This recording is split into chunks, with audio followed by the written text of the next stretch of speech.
ইতিহাস কি একটা নির্দিষ্ট ছকে ঘোরে? ধরুন প্রতি ১০০ বছর পর পর সবকিছু নতুন করে শুরু হয়। চলুন আজ আমরা এই দারুণ ইন্টারেস্টিং ধারণাটা নিয়ে একটু গভীরে যাই। তো আমাদের আজকের আলোচনার মূল প্রশ্নটাই হলো এটা, ইতিহাস কি আসলেই ১০০ বছরের কোনো ঐশ্বরিক চক্র মেনে চলে? এই তত্ত্বটা নিয়েই আমাদের আজকের পুরো বিশ্লেষণ। আচ্ছা, তাহলে চলুন শুরু করা যাক। আমরা দেখব কিভাবে একটা বিশেষ ধর্মীয় দৃষ্টিকোণ থেকে ইতিহাসকে ব্যাখ্যা করা হয়। এই ধারণাটাকেই বলা হচ্ছে শতাব্দীর ধারণা বা সেঞ্চুরি কনসেপ্ট। একদম সহজ করে বললে এই তত্ত্বটা বলছে যে মুসলিম উম্মা যখনই পতনের মুখে পড়ে, ঠিক ১০০ বছর পর তারা নাকি ঐশ্বরিকভাবে আবার জেগে ওঠে, তাদের হারানো গৌরব ফিরে পায়। এই আইডিয়াটাই আমাদের আজকের আলোচনার একেবারে কেন্দ্রে রয়েছে। এই তত্ত্ব অনুযায়ী গত ১০০ বছর ছিল একটা বেশ অন্ধকার সময়। চলুন তো আগে সেই সময়কালটা কি একটু ভালোভাবে বোঝা যাক। এই টাইমলাইনটা খেয়াল করুন। তথ্যটা বলছে একটা যুগের শুরু হয়েছিল ১৯২৪ সালে ইসলামী খিলাফতের পতনের মাধ্যমে। এই পুরো সময়টাকে বলা হচ্ছে মানব সৃষ্ট আইনের যুগ, আর দাবি করা হচ্ছে যে ২০২৪ সালে এসে সেই ১০০ বছরের চক্রটা শেষ হয়েছে। এই ১০০ বছরের সময়কালকে বোঝানোর জন্য উৎসটিতে একটা বেশ জোরানো শব্দ ব্যবহার করা হয়েছে, শয়তানের শতাব্দী। এর মাধ্যমে এটাই বোঝানো হচ্ছে যে এই সময়ে নাকি ঐশ্বরিক আইনের বদলে মানুষের বানানো আইন দিয়ে সবকিছু চলেছে। তো এই শয়তানি শতাব্দীর কিছু বৈশিষ্ট্য এখানে তুলে ধরা হয়েছে। বলা হচ্ছে এই সময়ে শাসকরা ফেরাউনের মতো আচরণ করেছে, মানে স্রষ্টাকে পাশ কাটিয়ে নিজেরাই একরকম প্রভু সেজে নতুন বিশ্বব্যবস্থা বানানোর চেষ্টা করেছে।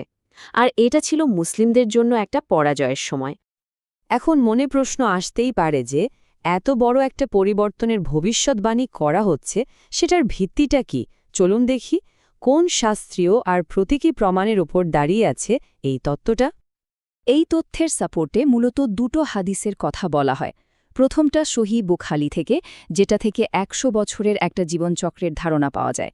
আর দ্বিতীয়টা আবু দাউদ থেকে, যেখানে বলা হয়েছে যে আল্লাহ প্রতি ১০০ বছর পরপর ধর্মকে নতুন করে জাগিয়ে তোলার জন্য কাউকে পাঠান।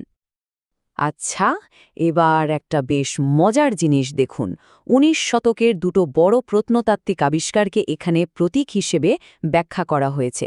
ফেরাউনের মমি আবিষ্কারকে দেখা হচ্ছে শাসকদের জন্য একটা সতর্ক বার্তা হিসেবে, আর নুহের নৌকার আবিষ্কারকে ব্যাখ্যা করা হচ্ছে বিশ্বাসীদের জন্য অলৌকিক মুক্তির একটা প্রতিশ্রুতি হিসেবে। ব্যাপারটা ইন্টারেস্টিং না?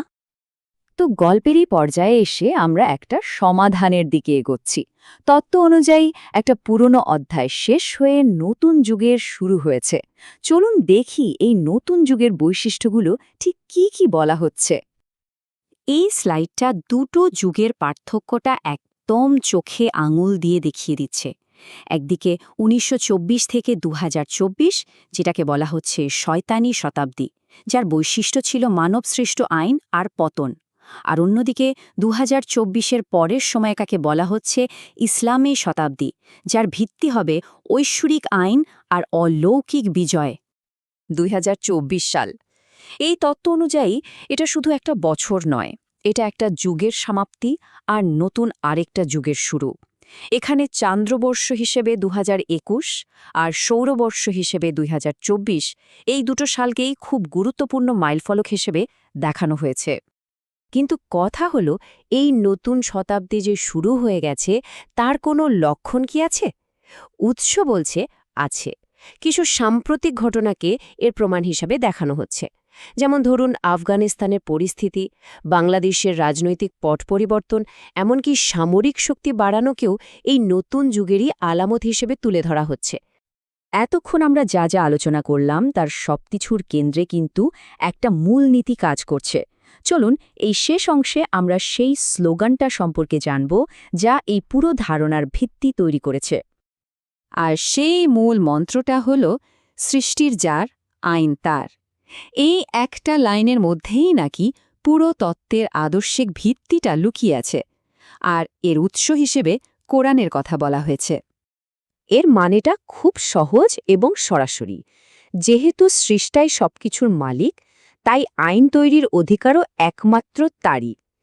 এই ধারণা অনুযায়ী ঐশ্বরিক আইনই হল একমাত্র বৈধ এবং সঠিক আইন। এই তথ্যের ওপর ভিত্তি করে সমাজের বিভিন্ন স্তরের মানুষের জন্য একটা কর্ম পরিকল্পনার কথাও বলা হয়েছে। যেমন ভালো মানুষদের আত্মবিশ্বাসের সাথে এগিয়ে যেতে বলা হয়েছে, যারা ভুল পথে আছে তাদের তওবা করতে বলা হয়েছে, আর রাজনৈতিক দলগুলোকে ঐশ্বরিক আইন মেনে নেওয়ার আহ্বান জানানো হয়েছে। সবশেষে একটা প্রশ্ন কিন্তু থেকেই যায়। এই তত্ত্বটা বিশ্বকে আর তার ঘটনাগুলোকে দেখার একটা নির্দিষ্ট কাঠামো বা ফ্রেমওয়ার্ক আমাদের সামনে তুলে ধরে। এখন ভাবার বিষয় হল, এই ধরনের একটা দৃষ্টিভঙ্গি ভবিষ্যৎ সম্পর্কে আমাদের চিন্তাভাবনাকে ঠিক কতটা প্রভাবিত করতে পারে।